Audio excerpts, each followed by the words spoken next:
Uy, kabagnot ba? Musta naman itong mga kalawasan diha na padulong na may expired? For today's video, maghagbas day ko diri sa likod sa amo ang balay. Kay sayang mampud kaayo ang area na walay tanom. Busa akong gihinluan kay ako ang tamnan. May na lang na kay pabuton kung ta sige magnilingkod ka diha og marites og sige himantay ana imong mga silingan na masking wala mo ta kagiunsa. May na lang ni magtanom kay mintas nagpaabot malingaw ang pugkagtanan-aw kung manurok na sila og naa pa jud kay klarong anihon kay nakabalo man ka imuha man ang tinanom og pangandoy pud nako sa una pa na naami ka og galingong yuta kay para naami tamnan og naami kalingawan kay kabalo baya kaning basta padulong na ta matiguang kay mo ato na tagpabukid na ta para mag-uma kuyo na kay mindset mo ato nagbukid para mag-uma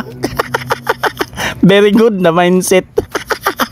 Pero sa tinuod lang peaceful jud kaayo basta naa ka sa bukid labi kaugalingon na nimong yuta aw nice na kaayo kay labi na pagmata nimo sa buntag ang imong hunaon-naon magtimplag kape magluto og pamahaw tapos paghuman moadto ka sa imong umahan magtanom kag mga lagot mon og paghuman pag uli nimo sa balay magpakaon na pud ka sa imong mga alagang hayop og layo na jud kay ka sa mga stress kay naa naman kay peace of mind kay naa ka sa imong kaugalingong yuta og naa na jud ka sa bukid og layo na jud kay ka sa mga marites og mga himantayong tawo. Pero sa tinuod lang lami jud kayo ipuyo sa bukid or sa probinsya kay nasulayan na jud nako na magpuyo sa bukid or sa probinsya kay amo ang lugar kay probinsya man pod.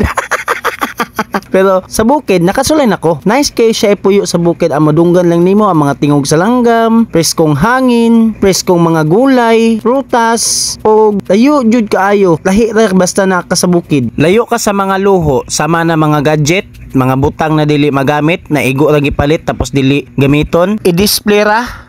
kasayang rapod sa imong gamit igo lang i-display gipalit pa nimo na may pagilabay na nimo. Pero kung naka sa bukid ang importante lang jud dapat ang imong paliton sama ng bugas asukal kape asin bitsin mga ingredients sa pangluto kay kung naa kay tinanom aw ayahay kay ka og kung napog ka sa bukid kay ang mga lagot mon igo naman pud mo pangitaon sa kilid-kilid nara man na dira sama ng gabi pako nangka udlot ng kamote talbos kalabasa hoy bahay kubo na lang. Mauna ang uban mga dato adunahan og naay makaya-kaya mao matinganan lang muna sila sa probinsya o sa bukid nagpuyo kay maupod na ang ilahang tumong layo sila sa stress. Mao na ako kung kaloy-an pohon-pohon mao jud na pud akong tumanon. Uy sa wakas murag na human ra jud og murag sa kadugay-dugay na tug tinabi-tabi murag hinlo naman. Salamat sa pagtan-aw paminaw dili na ko kutob bye bye.